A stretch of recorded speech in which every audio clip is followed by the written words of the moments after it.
Pourtant, dans l'état actuel de la science, la théorie généralement admise veut que la nature elle-même soit née d'une sorte d'explosion.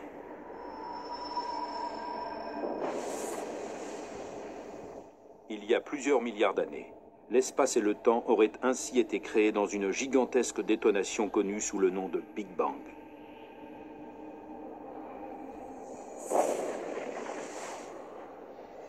Mais plus nous étudions cet événement singulier, moins il ressemble aux explosions que nous connaissons. Il semblerait que le Big Bang est toujours en train d'avoir lieu, et qu'il va en s'accélérant. Pour en savoir davantage sur ce fascinant sujet, nous sommes allés interroger des cosmologistes de renommée mondiale pour qu'ils nous fassent part de leurs réflexions sur le Big Bang et ses conséquences.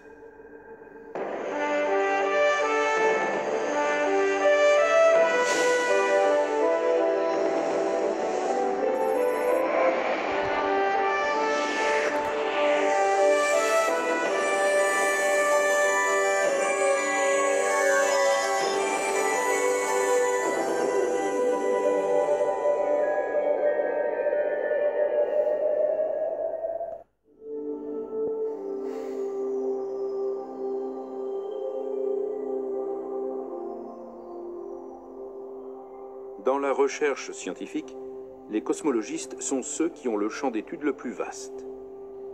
Avec dans leur besace les lois de la physique, toutes sortes de télescopes et une curiosité sans limite, ils ont dressé de l'univers une image pour le moins étrange. Et la plupart sont des passionnés. La cosmologie est la science de la structure et de l'évolution de l'univers dans son ensemble. Comment se sont formées les galaxies? Comment se sont-elles agglomérées?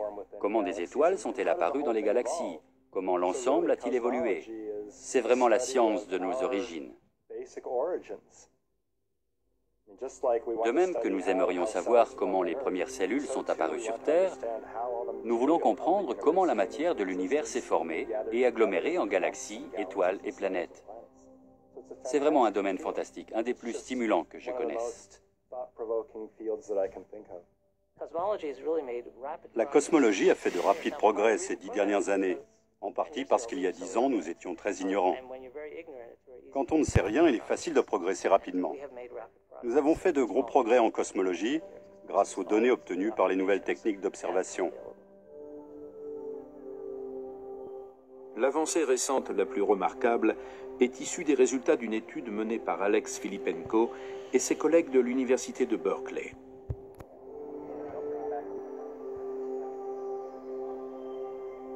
Ils cherchaient à vérifier si l'expansion cosmique était constante. Au début des années 90, on supposait encore que l'expansion de l'univers tendait à ralentir à cause de la force de gravitation.